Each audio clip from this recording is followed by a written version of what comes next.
mesdames et messieurs, nous sommes au complet. Vous avez aimé leur performance en speed démo. Eh bien, prenons maintenant 25 minutes pour échanger en direct, en public, avec nos experts de la performance commerciale. À la tribune, eh bien, mes deux invités, chacun spécialiste d'un domaine bien précis. Je vous incite donc à nous rejoindre dès maintenant. Karine Benlal, ici même directeur commercial de Télécontact Compass, eh bien, va vous faire profiter de son regard sur la performance commerciale, ainsi que Youssef El Atmani. Il a ses supporters et c'est formidable. Consultant conférencier, coach formateur au sein de Kemed. Prenez place, mesdames et messieurs. Ça commence tout de suite après le jingle.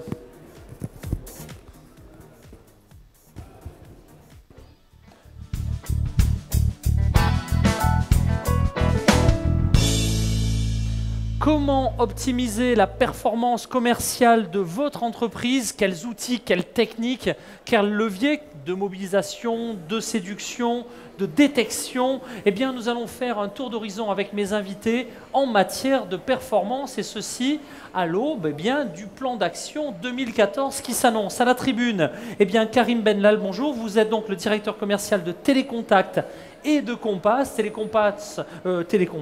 Télécontact plutôt B2C, Compass plutôt B2B, mais vous allez nous expliquer ça dans quelques secondes. À la tribune également, eh bien, Youssef El Atmani, bonjour, vous êtes consultant, conférencier, coach formateur. Vous dépotez pas mal en prise de parole, évidemment, et vous êtes le patron de Kemed. Bonjour, messieurs. Bonjour. Bonjour. Alors, la performance commerciale en 2014 ressemblera-t-elle à celle de 2013, de 2012, de 2011? Oui, non, qu'est-ce qui est fondamentalement pareil et qu'est-ce qui change quand même un peu sérieusement? Qui s'y colle? Allez-y. Hein. Allez, Karim, allons-y. Très bien, très bien. Ben, tout d'abord, bonjour tout le monde. Ravi de faire un peu la connaissance des différents partenaires ici présents. Donc, Karim Benlal, directeur commercial du groupe Edicom, beaucoup plus connu sous les marques Télécontact Compass. Donc je voulais, en préliminaire, avant peut-être d'aborder le sujet de la performance commerciale, effectivement, je dirais d'enlever certaines zones d'ombre par rapport un peu à la finalité du produit Télécontact et Compass. Effectivement, Télécontact, c'est l'annuaire du Maroc depuis plus de 30 ans. Aujourd'hui présent sur deux versions, offline et online, effectivement. La plus forte distribution nationale, plus de 160 000 exemplaires sur le support papier. Et puis Télécontact.ma, le nouveau-né, mais pas aussi nouveau puisque ça fait plus de 2 ans quand même qu'il existe. Aujourd'hui, c'est plus de 35 000 visites jour qualifiées. Je pèse bien mes mots. 35 000 visites jour de professionnels. Donc effectivement, c'est adressé aux différents professionnels qui utilisent l'annuaire pour pouvoir effectivement faire une recherche bien déterminée et ciblée. Alors, pour résumer, c'est des produits de référencement et des produits d'affichage. Ça, c'est important. Et puis, effectivement, vous avez toute la partie entreprise, mais vous avez aussi des particuliers aujourd'hui qui utilisent le télécontact. Et j'en veux pour preuve. Donc, le dernier sitcom sur 2M, il y avait une grande comédienne qui a ouvert l'annuaire, comme ça, spontanément. On m'a appelé le lendemain pour me dire est-ce qu'il y a quelque chose qui a été conclu avec 2M? Je lui dis non. C'était un réflexe naturel aujourd'hui d'ouvrir le télécontact. C'est aussi naturel que de parler de Kleenex. Enfin, c'est voilà. un mot générique et j'ai besoin d'une base. C'est Télécontact. Exactement. Le représentant, je dirais, de l'annuaire marocain, national, effectivement. Mais non, Compass, effectivement, c'est du B2B pur. Donc, je rebondis là-dessus. Et c'est beaucoup plus adressé à des entreprises qui, aujourd'hui, visent aussi une image à l'international. Et ça permet d'avoir plusieurs fonctionnalités. Recevoir des appels d'offres, par exemple, sur le Compass. Et donc, ça permet de conclure de faire du business assez intéressant. Je vais terminer un peu avec la présentation Télécontact et Compass. En 20 secondes. 20 secondes, ça va être rapide. C'est une de mes commerciales la semaine dernière qui est venue me voir en me disant « Monsieur Benlal, je suis très content. » Je lui dis « Pourquoi ?» Oui, j'ai signé avec tes clients pour un budget de X. Sans préciser, c'était moins de 5 000 dirhams pour un référencement, on en parlait tout à l'heure. Et bien le client vient lui dire « Écoutez, mademoiselle, je tiens à vous dire, mea culpa, en vous regardant dans les yeux, que ce référencement m'a permis aujourd'hui de gagner sur un marché assez intéressant 1 million de dirhams. C'est-à-dire un investissement de 3 500 dirhams ou 4 000 dirhams a eu pour retour sur investissement 1 million de dirhams. C'est pour ça que je parle de la publicité utile, vous m'excusez l'expression, plutôt que futile. Et la nuance, elle est dans les mots. Donc voilà un peu, seulement pour vous mettre un peu au parfum, parce que s'il y a un nouveau relooking, c'est depuis avril dernier, Télécontact et beaucoup plus aussi sur le web. Je vous invite à visiter les pages, ce n'est pas pour faire de la pub, mais franchement, c'est quelque chose qu'on utilise tous les jours, et encore plus la génération Y. Tout le monde trouve un peu, je dirais, son bonheur. Hein. Du offline pour nos parents, pour moi peut-être, encore, hein, je ne fais pas partie de la génération Y, ça fait longtemps, mais effectivement, la génération Y, c'est un réflexe assez utile, avec plein de fonctionnalités. Et donc là, on va faire peut-être le tremplin sur la partie performance pour parler peut-être ce qu'il en est. Alors, merci pour cette introduction qui met le doigt sur une évolution majeure de la performance commerciale. C'est la digitalisation, la dématérialisation d'une partie du business. Elle est réelle, on en reparlera certainement. Merci d'avoir un petit peu clarifié votre offre et aussi cette tendance. Alors, je me retourne évidemment vers vous, Youssef. Même question, présentation rapide peut-être de votre organisation et dans la foulée un petit peu votre analyse sur l'évolution vraiment de la performance commerciale, les fondamentaux qui restent stables et les tendances majeures qui changent. Je vais quand même répondre à votre question. La présentation, on la fera après. Effectivement, la performance commerciale est en passe de changer. Elle a déjà commencé cette mutation, si ce n'est que parce qu'aujourd'hui, je l'ai dit tout à l'heure, que les produits n'arrêtent pas de se ressembler. Aujourd'hui, il y a une usine dans le monde, c'est la Chine, c'est l'Asie. Dans les services, on n'arrête pas de se ressembler. Chaque produit trouve fatalement un concurrent. On a rapidement, en 2-3 temps, on peut trouver un concurrent à n'importe quel produit. Donc aujourd'hui, la différence ne se fait plus que sur un bon produit. Elle va se faire d'abord sur une équipe et sur l'humain. Et nos jurys de tout à l'heure, ils l'ont bien expliqué, ils ont bien mis le doigt dessus. Et donc la performance commerciale aujourd'hui va s'intéresser plus à l'homme, va plus s'intéresser à ses besoins, à sa manière d'agir et à sa manière à apporter plus de résultats avec moins d'efforts possibles et avec beaucoup plus de plaisir. L'humain est au centre aujourd'hui de toute entreprise et de toute activité, et surtout dans la partie commerciale où aujourd'hui, en dehors effectivement des outils IT qui sont aujourd'hui très modernes et qui s'adressent beaucoup à la génération Y, il y a aussi l'autre génération, la nôtre, qui encore fait confiance au relationnel, qui fait confiance au contact. Et puis il y a des produits qui ne se vendront pas sur le net. Je pense au BTP, je pense à beaucoup de produits qui ont besoin d'un contact et d'un relationnel pour pouvoir se développer. Ouais, voilà, merci. Il ne faut plus me le couper du coup. Le Maroc a profité cette dernière décennie d'un boom, on peut le dire, en développement économique, parfois jusqu'à 2 chiffres, mais en tout cas assez stable. Et puis, l'amorosité mondiale a atteint dans certains secteurs le Maroc. Qu'est-ce qu'on fait en 2014 pour doper, pour bâtir l'équipe qui gagne en matière de performance commerciale ? D'abord, essayer de la maintenir pour qu'elle continue à le rester. J'accompagne en 2013 le groupe Accor sur 25 hôtels. Ils sont les leaders sur le marché, ils sont les meilleurs. Mais ça ne suffit pas d'être leader aujourd'hui, il faut le rester. Tous les jours, il faut se remettre en question. On ne sait jamais ce qui peut arriver. Surtout avec tout ce qui se passe aujourd'hui en fusion d'entreprises. On peut avoir un marché acquis et demain, on se fait racheter au niveau de la maison mère et on n'est plus là-dedans. Et c'est un concurrent qui vient nous racheter et qui va balayer nos marques. J'ai moi-même été dans des entreprises où on avait des produits qui sont devenus complètement obsolètes. Et puis on a gagné 10% de part de marché parce que notre fournisseur a acheté notre concurrent et du coup on a raflé la mise et on s'est positionné comme leader sur le marché. C'est un petit peu ça qui aujourd'hui commence à arriver. Et donc par rapport à ça, il faut avoir des hommes qui peuvent réagir rapidement avec une forte intelligence situationnelle pour pouvoir rapidement cerner et se positionner par rapport aux incertitudes. Avant de passer la parole à Karim sur cette question-là, un mot sur le coaching, la formation. Tout à l'heure, dans une séance de speed démo, j'ai retenu votre phrase, vous disiez la différence entre le sportif, vous nous donniez la différence entre le sportif et les forces de vente. Est-ce que vous pouvez nous la redonner? Parce que je trouve que ça illustre bien plus que jamais en 2014 les besoins de coaching et de formation. Absolument. Aujourd'hui, on le voit dans toutes les équipes, quel que soit le sport, les sportifs n'arrêtent pas de s'entraîner. Tous les jours, plusieurs fois par jour parfois, et ils jouent une fois par semaine ou 2 fois. Il y a des sports où on joue une fois par an, les sports d'hiver, mais ils n'arrêtent pas de s'entraîner. Alors que les commerciaux, que la force de vente, ils doivent jouer plusieurs matchs. Tous les jours, on n'arrête pas de les solliciter, même tard dans la journée. Et pourtant, on ne pense pas de temps à autre à les mettre en condition. Et c'est le coaching est une des réponses, c'est un outil. Nous utilisons aussi le team building pour apporter cette cohésion et apporter cette énergie qui doit toujours être là. Une équipe doit toujours rester, on le voit, il y a des équipes très performantes dans le foot par exemple, et on les voit sur 1 an, 2 ans, et puis tout d'un coup, on voit que ça descend, et puis juste après, ils se reprennent. Donc c'est un petit peu l'idée pour la force de vente. Merci. Toujours dans les ingrédients du plan d'action performance commerciale 2014. Alors la question est générale, Karim, et puis aidez-nous un petit peu à voir si vous deviez qualifier les comportements des entreprises marocaines en matière de détection de projets, détection de leads, disent les Anglais, équipement, data. Quel serait un petit peu l'état de l'art aujourd'hui en 2013 et dans la perspective 2014 ? Alors, effectivement, je rejoins Monsieur Letmani effectivement sur la partie importante, coaching, formation, etc. Je vous remercie de parler du mot lead, effectivement. Donc moi, je pense que c'est une deuxième étape. Tout ce qui est formation, etc., c'est important. Mais je pense que je retiens un mot important. Un manager, tout d'abord, lead by example. Donc c'est aujourd'hui un manager, il doit gérer par l'exemple et non pas par aujourd'hui les directives, si on ose dire. Parce qu'on est face à une génération qui a changé.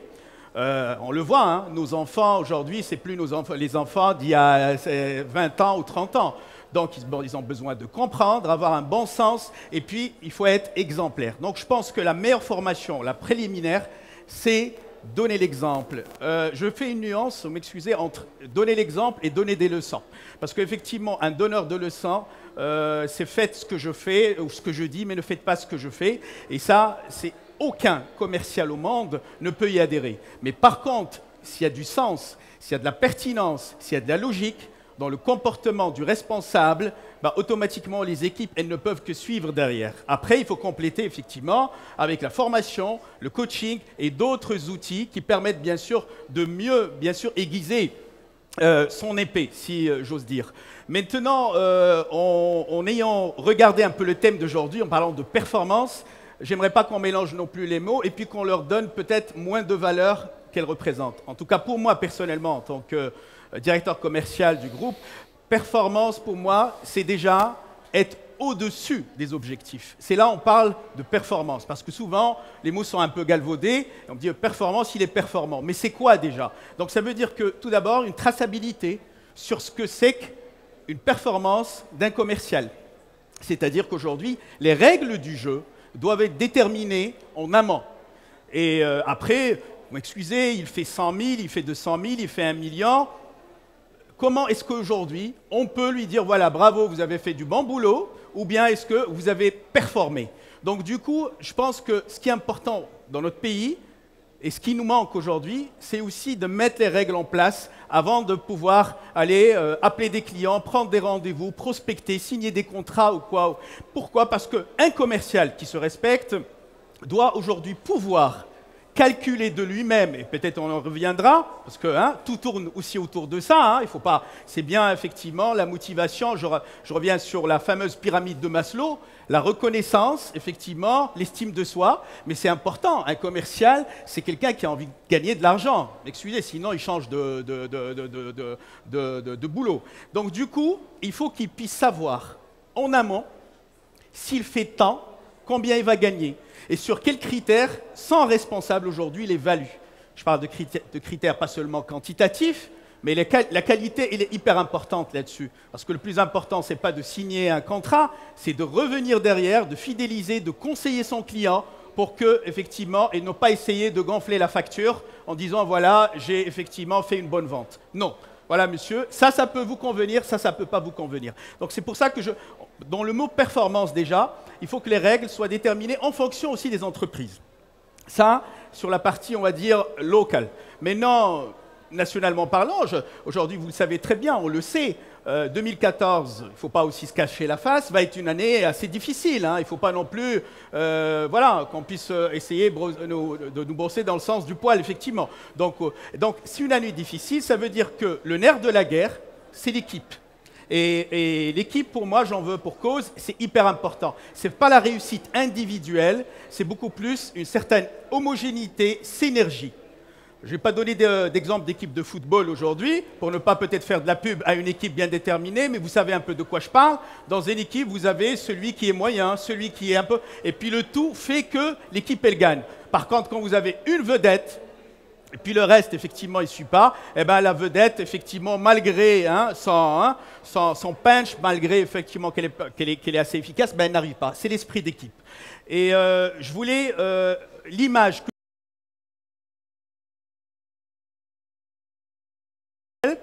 c'est l'océan.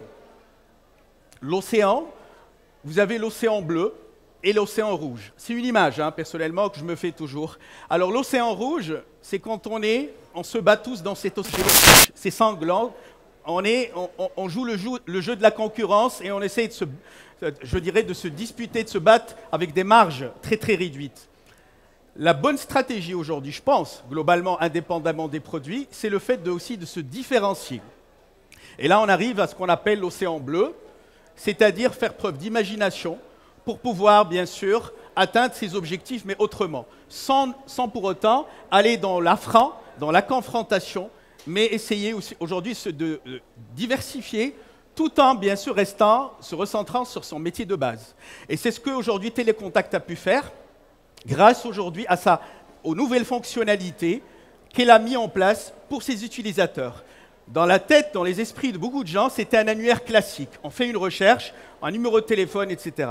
Aujourd'hui, c'est beaucoup plus communautaire, et je termine, beaucoup plus communautaire, et je vous invite à aller jeter un coup d'œil, parce que c'est le relooking total, et ça va beaucoup plus dans ce que j'appellerais l'océan bleu. On vire de l'océan rouge vers l'océan bleu. Merci pour cette image. 2014, Youssef je vais y arriver, pardon, Atmani. Est-ce que vous sauriez nous donner la boîte à outils complète de l'entreprise performante et le portrait robot de l'entreprise qui a tout compris? À moins que vous ayez envie de faire le portrait robot inverse de celle qui n'a rien compris, c'est au choix et le micro est à vous. La boîte à outils, c'est la solution Orbit. Je vous invite à venir la chercher. Très bien, alors. La présenter sur le stand. Je ferai par la présentation. On peut détailler peut-être quelques outils. Absolument. Je vais rebondir justement pour détailler et compléter ce qui a été dit. Justement, sur le coaching et sur de l'eau. Je vais rebondir par rapport à ce qui a été dit tout à l'heure. Une chose est importante dans l'accompagnement de la force de vente, c'est surtout le fait de la qualifier. Souvent, les gens se disent, bon, on va s'occuper de notre équipe commerciale et on va la former. La formation n'est pas suffisante. Aujourd'hui, on envoie un commercial voir un client, il revient avec un bon de commande. La commerciale qui est venue avec la commande de 5000 dirhams. Aujourd'hui, la question que j'invite, moi, les directeurs commerciaux à se poser, c'est est-ce qu'en allant chez ce client, la commande à récupérer était de 5 000, qui me dit que le client ne pouvait pas acheter plus que 100 000. Comment savoir? Comment je peux savoir? La part de client versus la part de marché, quoi. Qu'est-ce que je peux récupérer chez un client? J'envoie un commercial, il me ramène un bon de commande de 5 000. J'envoie un autre, il va me ramener 100 000 dirhams. Donc, c'est là où la qualification des commerciaux rentre en jeu. Donc, il ne suffit pas de les former à des outils. Il faut avoir cette formation complète. La qualification, c'est la compétence, savoir-faire et savoir-être. Comment avoir un maximum de commandes, un maximum de performance, c'est avoir des commerciaux qualifiés par rapport à ça. Et c'est là où le coaching, donc je reviens pour boucler par rapport au coaching, vient travailler aussi des compétences comportementales, des compétences émotionnelles et intellectuelles, intelligence intellectuelle et émotionnelle, pour apporter cette posture complète du commercial, qui n'est pas qu'un commercial vendeur, mais aussi quelqu'un qui est capable de récupérer le maximum. Et c'est de là où vient la performance aussi. C'est avoir des équipes qui sont capables d'arracher tout ce qu'on peut récupérer chez un client, mais pas qu'arracher qu'un bon de commande. Et je terminerai par un autre point important aussi, c'est que j'ai constaté aussi, et pour répondre aussi à votre question de quelle est la boîte à outils, moi je répondrai juste à une démarche. Les directeurs commerciaux ont tendance à analyser la performance, leur performance, et la performance de leurs équipes par les réalisations. Souvent, les gens vont se dire, on a fait tant, l'exemple des objectifs, on a réalisé l'objectif, on a fait plus que 10%, on est performant. Mais est-ce qu'on a analysé l'activité commerciale?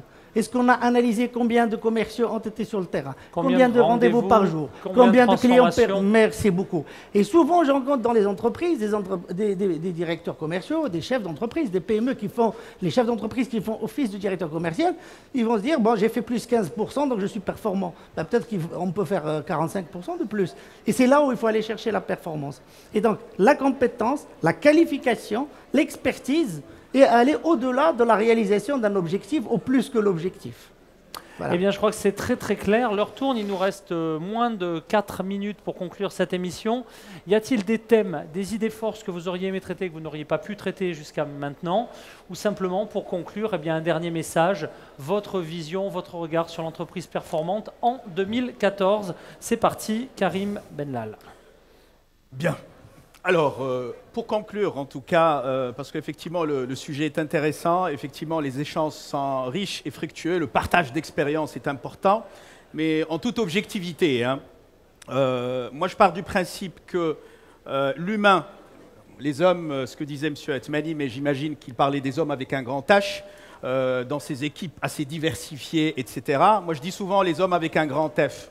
Effectivement, ça. Hein, donc, il y a certaines personnes, effectivement, qui arrivent à comprendre de quoi il s'agit. Une équipe, c'est une équipe diversifiée, homogène, et c'est au manager aujourd'hui de permettre les conditions, de donner les conditions nécessaires pour y arriver. 2014, effectivement, va être difficile, mais on disait aussi que 2013, ça allait être difficile, mais je pense qu'il y a des entreprises qui arrivent très bien à tirer leur épingle du jeu. Effectivement, c'est à travers des équipes motivées. Comment les motiver? Eh ben, il y a tellement de choses à mettre en place. On parlait de team building et autres, etc. S'entourer de professionnels, le cas échéant, les former. Et puis surtout, voilà, leur donner un sens à ce qu'ils font. Ça, c'est très important au sein d'une entreprise. Parce que donner du sens à quelqu'un ou à une personne, c'est hyper important en termes aujourd'hui je dirais, pour pouvoir s'imprégner, vivre le produit et avoir cet esprit d'appartenance. Les gens, ils changent d'entreprise comme ils changent de chemise, on remarque récemment, mais effectivement, il y a certaines entreprises qui arrivent à fidéliser les compétences grâce effectivement au fait de leur donner du sens. Et de temps en temps, on rencontre certaines personnes qui disent bah, « écoutez, moi je travaille dans cette entreprise, mais je la vis au jour le jour ». Limite, si on allait parler de secte, excusez-moi, tellement ils la vivent avec des valeurs, et c'est important qu'une entreprise puisse avoir des valeurs sur lesquelles elle doit se baser et se différencier, indépendamment de l'aspect, bien sûr, financier, qui est tout à fait normal, mettre des challenges en place, mettre des compétitions en place, et puis, ne pas oublier aussi, en termes de stratégie, le multicanal, et peut-être on en reparlera sur un autre thème, c'est-à-dire il n'y a pas toujours une seule solution. Il y a plusieurs solutions en termes de stratégie commerciale, mais le plus important, c'est d'y arriver et de leur donner envie tous les matins, parce que je sais qu'effectivement, un travail de commercial, ce n'est pas facile.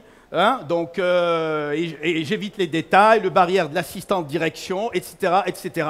Mais il va toujours être bien et puis véhiculer à son client ce bien-être. Un commercial doit pouvoir donner envie, mais ça passe par le fait de vivre l'entreprise, avoir des valeurs sur lesquelles il peut compter effectivement au sein de cette entreprise et avoir des managers derrière qui sont beaucoup plus donneurs d'exemples que donneurs de leçons.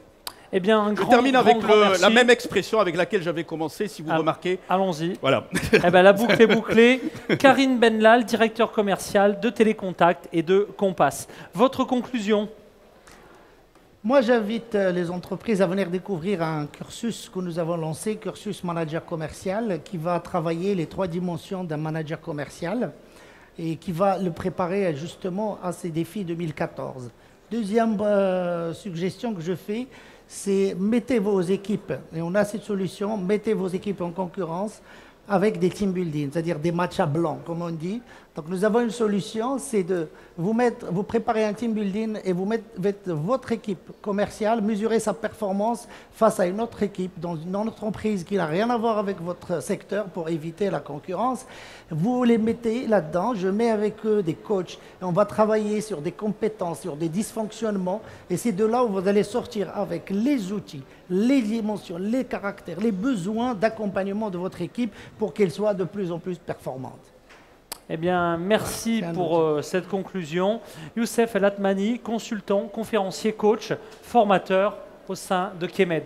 Merci à tous les deux d'avoir participé à cette émission. Merci à vous d'y avoir assisté nombreux. Merci pour vos applaudissements. Merci à vous qui suivez régulièrement nos focus sur la performance. À très bientôt à l'antenne de DevCom TV. Au revoir.